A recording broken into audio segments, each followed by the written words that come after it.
다음 세대 위기는 한국교회가 당면한 가장 심각한 현안 중 하나입니다. 최근 한 조사 결과에선 기독교 가정에서 자란 아이들도 성인이 되면 교회에 나오지 않는 경우가 늘고 있는 것으로 나타났는데요. 다음 세대 신앙 대물림에 빨간불이 켜지면서 부모가 자녀의 신앙을 책임지는 세대 간 신앙 전수가 시급한 과제로 떠오르고 있습니다. 관련 내용 윤인경 기자가 보도합니다.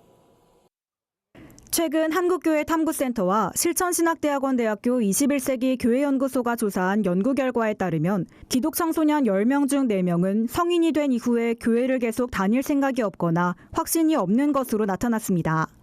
기독교 가정에서 자란 아이들도 성인이 돼 독립하면 교회를 떠나는 상황인 겁니다. 교회교육 전문가들은 다음 세대를 바로 세우기 위해선 자녀의 신앙교육을 교회에만 의존할 것이 아니라 부모가 신앙교육의 주체가 돼야 한다고 입을 모읍니다. 자녀의 신앙과 인성과 모든 부분의 책임을 부모에게 있다. 하나님의 말씀을 가르치고 신앙을 전수해주고 또 마땅히 행할 길을 아이에게 가르치라고 그렇게 잠언 22장 6절에 얘기하잖아요. 그러면은 늙어도 아이가 안 떠난다 그랬어요. 부모가 그렇게 안 하기 때문에 자녀가 떠나는 거거든 지금. 가정 안에서의 신앙 전수가 강조되면서 가정 예배에 대한 관심도 함께 높아졌습니다. 가정이 살아야 교회도 살 수 있다며 교회 차원에서 가정 예배를 적극 장려하는 교회들이 생겨나고 있습니다. 새 아이를 둔 진현수 박정은 부부는 주일을 앞둔 토요일 저녁에 가정 예배를 드립니다. 온 가족이 한자리에 모여 포도주스와 빵을 나누고 함께 찬양을 부르며 신앙 안에서 하나임을 고백합니다. 가족들은 어머니에게 사랑과 감사를 표현하고 아버지가 한 명 한 명 축복 기도를 해줍니다. 또 일주일 동안 공부한 성경 말씀으로 질문과 대화를 이어가며 자연스럽게 신앙과 삶을 나누는 시간도 가집니다. 생각보다 아이들한테 이렇게 예배를 드리고 하는 것이 그러니까 시도만 해보면 그리고 그걸 조금 한 3개월, 4개월 이렇게만 해보면 아이들이 그 누구보다도 부모님의 말씀 되게 잘 듣고 경청하고 있다는 걸 깨닫게 되거든요. 아이들도 많이 변화되고 또 저희 아내도 변화되고 그렇긴 하지만 제가 생각할 때는 가장 이제 변화가 많이 된 거는 제가 아닌가 이렇게 좀 생각이 들고요.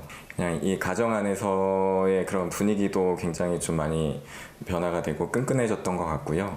저 역시도 이제 아이들을 제가 사랑하고 축복하고 그래야만 하는 그런 존재라는 거에 대해서 좀 이렇게 많이 깨닫게 되고. 하지만 믿는 가정이라도 가정 예배를 생활화하는 건 쉽지 않은 것이 현실입니다. 가정 예배를 드리는 게 좋다는 것엔 동의하지만 정작 구체적으로 어떻게 해야 하는지 알지 못해 어려움을 겪기도 합니다. 전문가들은 가정이 또 하나의 신앙 공동체로 거듭날 수 있도록 교회가 다양한 가정 예배 모델을 제시해주고 부모들이 말씀으로 자녀를 양육할 수 있도록 앞장서 도와야 한다고 조언합니다. 가정 예배를 드리세요라고 하는 숙제를 주기보다 가정 예배를 어떻게 드릴 수 있는지에 대한 역량을 길러주는 과정을 그런 일상적인 교회의 정기 모임, 예배를 포함하여 부모들이 자녀할 수 있도록 지속적으로 도와주고 상기시켜주고 격려해주고 지원해주는 것. 전문가들은 부모가 자신의 자녀에게만 신앙을 전수했어도 지금과 같은 다음 세대 절벽 감소는 예방할 수 있었을 것이라고 말합니다.